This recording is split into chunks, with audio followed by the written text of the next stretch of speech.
জুলাই গণহত্যায় জড়িতদের খুঁজে পেলেই তাদের গ্রেপ্তার করা হবে বলে জানিয়েছেন স্বরাষ্ট্র উপদেষ্টা জাহাঙ্গীর আলম চৌধুরী। এছাড়া পালিয়ে যাওয়া সাবেক এমপি মন্ত্রীদের অনুসন্ধানী প্রতিবেদন তৈরি করতে সাংবাদিকদের প্রতি আহ্বান জানান তিনি।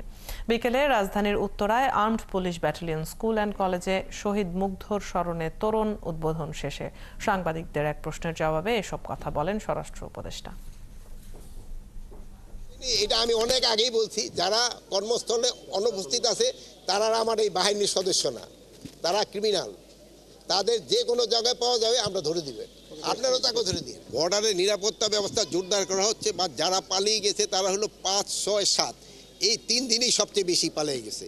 এখন কিন্তু পালানোটা তাদের জন্য বেশ দূর হয়ে গেছে। এখন আপনারা দেখবেন এখন পালাইতে গেলে শুধু ওই আমার পুলিশ বা আমার বিজেপি তা না, জনগণই কিন্তু তাদের পিছনে আছে।